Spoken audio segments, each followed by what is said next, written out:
Sumainyo ang Panginoon. At sumaiyo rin. Ang mabuting balita ng Panginoon ayon kay San Lucas. Papuri sa iyo, Panginoon. Noong panahong iyon, sinabi kay Jesus ng isa sa mga tao, "Guro, iutos nga po ninyo sa kapatid ko na ibigay sa akin ang bahagi ko sa aking mana." Sumagot siya, "Ginoo, sino ang naglagay sa akin bilang hukom o tagapaghati ng mana ninyo?" At sinabi niya sa kanilang lahat, "Mag-ingat kayo sa lahat ng uri ng kasakiman, sapagkat ang buhay ng tao ay wala sa laki ng kayamanan." At pagkatapos ay isinalaysay ni Jesus ang talinghagang ito. Ang bukirin ng isang mayaman ay umani ng sagana. Kaya't nasabi niya sa sarili, "Ano ang gagawin ko? Wala na akong paglagyan ng aking ani. Gigibain ko ang aking mga kamalig at magtatayo ako ng lalong mas malalaki. Doon ko ilalagay ang aking ani at ari-arian. At sasabihin ko sa aking sarili, ayan, marami na akong ari-arian. Hindi na ako kukulangin habang buhay. Kaya't mamamahinga na lang ako, kakain, iinom at magsasaya." Ngunit sinabi sa kanya ng Diyos, "Hangal, sa gabing ito'y babawian ka ng buhay. Kanino mapupunta ang mga bagay na inihanda mo?" Ganyan ang sasapitin ng nagtitipon ng kayamanan para sa sarili, ngunit dukha naman sa paningin ng Diyos. Ang mabuting balita ng Panginoon. Pinupuri ka namin, Panginoong Hesukristo. Maupo po ang lahat. Isang magandang gabi po sa inyong lahat.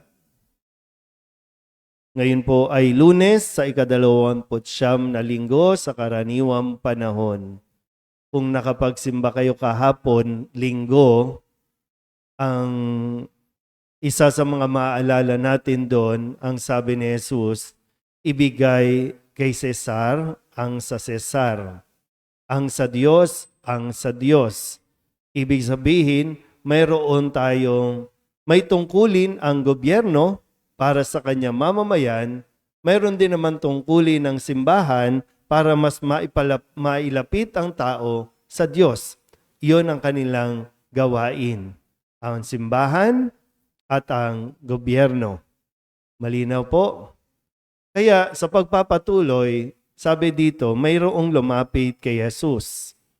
Inutusan niya si Jesus at ang sabi niya ay sabihan yung kapatid niya para ibigay yung kanyang mana. Pero malinaw po dito, no, talagang consistent po, no, lagi si Kristo sa kanyang sinasabi at kinikilos.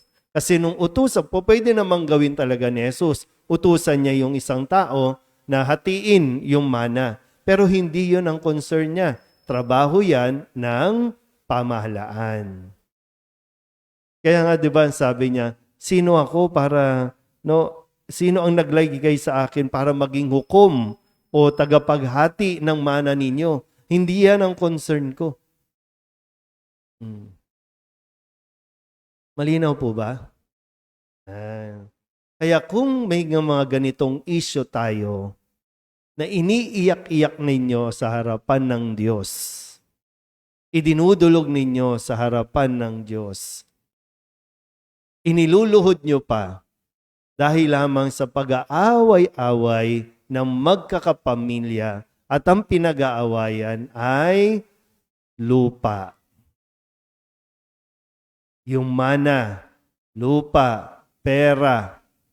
Para bang Lord, tulungan mo naman po ako kasi hindi ako binabayaran ng kapatid ko, umutang siya.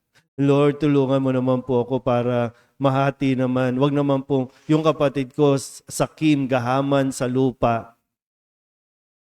O ngayon, kung papakinggan natin ng mabuti, bakit kayo sa akin lumalapit? Diba? May gobyerno, may barangay. Diyan nyo ayusin yan. Trabaho nila yan. Kasi kung lalapit tayo sa Diyos at ito ang concern, malinaw na tigilan mo na yan. Para ba ang maririnig natin kay Jesus, ipaubaya mo na. Kung kinuha sa iyo, hayaan mo na. Yun ang side ni Jesus. Oh. Marami sa atin, kinamamatayan yung pag-aaway-away ng lupa. Kala mo naman, napakalaking lupa.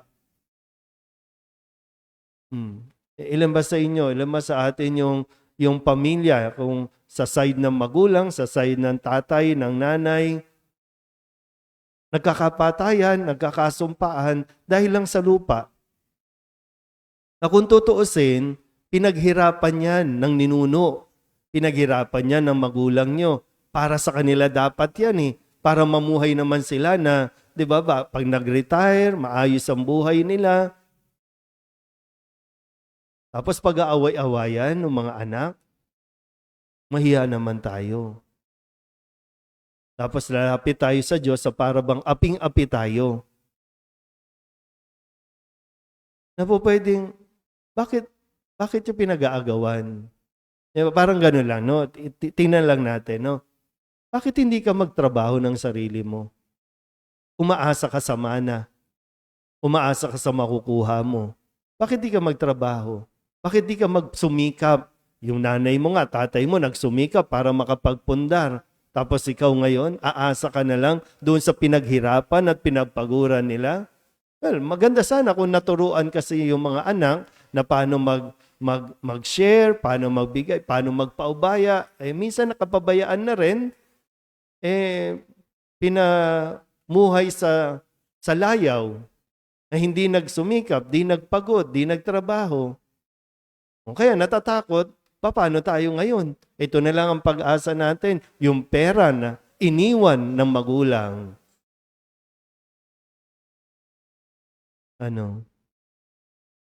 Kaya sabi, ikamamatay nyo yan. Kaya nga sabi dito, di ba, yung para mas maintindihan ng lalaki na kung ano ang kanya magiging desisyon, kasi dapat magdesisyon na itong lalaking ito nang naaayon sa turo ni Jesus. Kasi kahit makuha, para bang gano'n, no? Kahit makuha mo yung kalahati ng mana mo, paano ka nakakasiguradong buhay ka pa bukas? Diba sabi, hangal, kukunin ka na ng Diyos bukas. Yung mga inipon mo, pinagpaguran nyo, pinag-aawayan nyo, maiiwan lang din yan. Hindi nyo papakinabangan yan. Minsan di ko alam, no? Parang ang tao kasi talaga, kapag natukso, at hindi niya alam na natutukso na siya, yung mayroon na, pero gusto pa rin.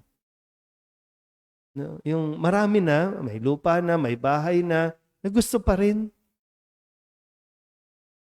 Ayusin nyo na yan. No? Sa mga nanonood sa online, gumawa na kayo ng last will and testament. Pero alam nyo, tama, dapat yun. Ha? Kahit buhay pa, dapat, kung sakaling meron kayo, ha? O kung wala naman, huwag kayong mamblema. Hindi kayo kasali dito. No? Minsan pilingera din tayo, no? Ano ilang last will mo kung wala nga, di ba? Pero kung sakaling meron, di ba? Kung may lupa ka, dapat ngayon kausapin mo na yung mga anak mo, linawin mo na. Para alam na nila. Inaayos na yan kasi nga hindi natin alam. Ngayon, masigla. Bukas, wala na. Ano po yan? No? Hindi po yan sa yung bang pinangungunahan natin, kundi yung isang bahagi na kailangan maging handa ka. Ihanda mo. Kung nakapagpundar ka, may bahay at lupa ka, di ayusin mo na yung last will mo. No, para bang kung sakaling mamatay na ako at mayroon pa akong natitirang pera divided into, di tapos. Ngayon kung sakali, minsan kasi talaga may gano'n, no? May hindi mo alam kung paano siya nahubog. Meron talaga minsan sa kapamilya na nagiging selfish, no? Nagiging sakim. Yung hindi nakukontento sa share niya. Gusto niya yung mas malaki sa kanya. Ang values kasi na tinuturo ni Jesus, paubaya mo na sa kanya. Maubos din naman yan. Pero ikaw, pag nagsumikap ka, iyo yan. Hindi niya na makukuha yan. Iyo talaga yan. May mga bata dito, no? Bata pa lang, tinuturuan na paano magsumikap para sa kanila. Hindi pwedeng laging bigay ng bigay. Kasi pag nawala ka, pag nawala ang mga magulang, paano sila tatayo sa sarili nilang mga paa kung hindi sila naturuan? Malinaw ba? Magkakasakit kayo sa ginagawa ninyo. Isip kayo ng isip sa mga inutang sa inyo ng mismong kadugo mo. Kung tutusin naman, wala na eh. Ano na lang yan, no? Di ba, no? Basta pag, hindi ko alam, no? Pero kung may kapatid na nagbayad, salamat. Pero kung hindi nagbayad, naku, hayaan nyo na. Huwag nyo ipagpapalit yung relasyon ninyo dahil lang sa hindi nagbayad. Dahil lamang sa pakiramdam mo, nakakalungkot din kasi marinig na hindi lang nagbayad, sasabihan nyo na sakim, gahaman, tapos paparinig nyo sa mga pamangkin, sa mga anak, hindi maganda. Ulitin ko, no? Kung yan ang concern natin ngayon, na dinudulog sa Diyos, deadma yan. Kaya dapat alam mo na kung ano ang dapat gawin at kung ano ang desisyon ni Jesus sa ganyang usapin. Amen?